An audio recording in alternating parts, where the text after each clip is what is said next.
Ajita, CFC coordinator from SNS College of Technology.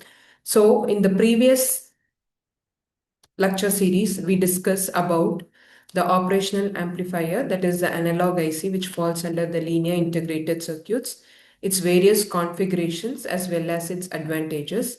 So today, let us discuss in detail about the inverting and non-inverting amplifier configuration of the op-amp.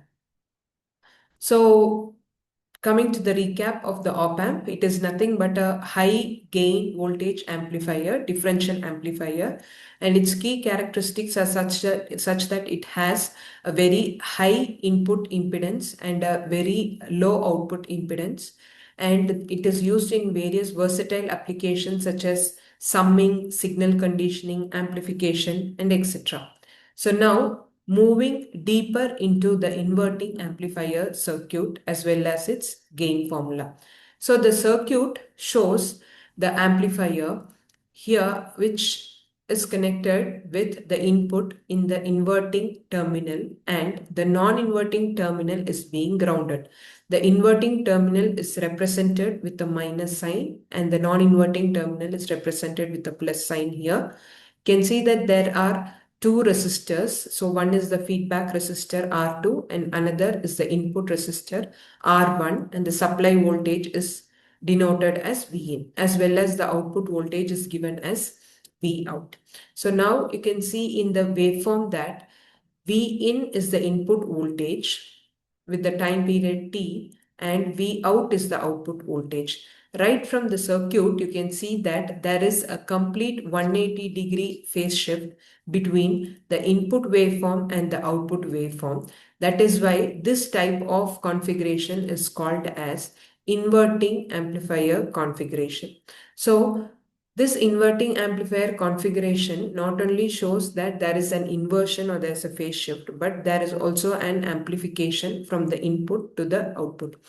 The circuit uses an input resistor R1 and R2, and now on applying the Kirchhoff's current law at the inverting node, we can say that V in minus V in by R1 is equal to V out by R2.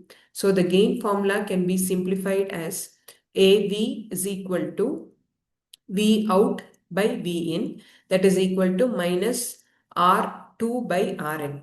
The negative sign here in the gain formula indicates that there is a phase shift in the output signal when compared to the input signal.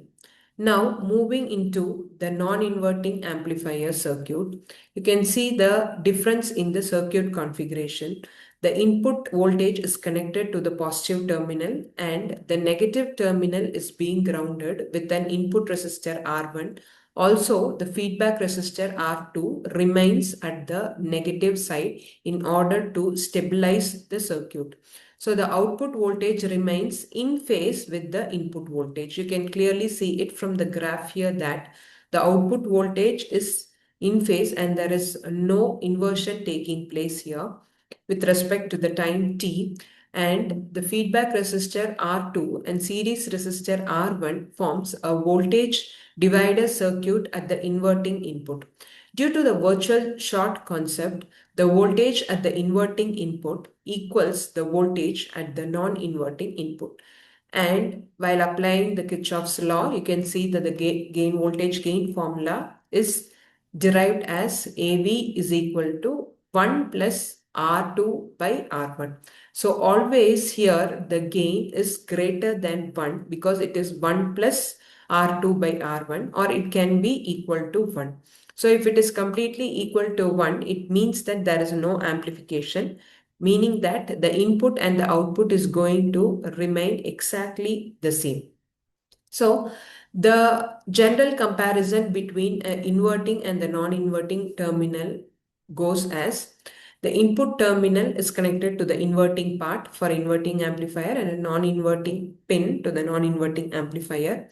And the phase shift is 180-degree in case of inverting, and there is no phase shift in case of non-inverting amplifier. The gain formula is given as minus R2 by R1, which can be less than 1 also. But in the case of a non-inverting amplifier, the gain formula is 1 plus R2 by R1, indicating that the gain is always equal to or greater than 1, and the input impedance always equals R1, or it will be lower, whereas it is very high in case of non-inverting amplifier.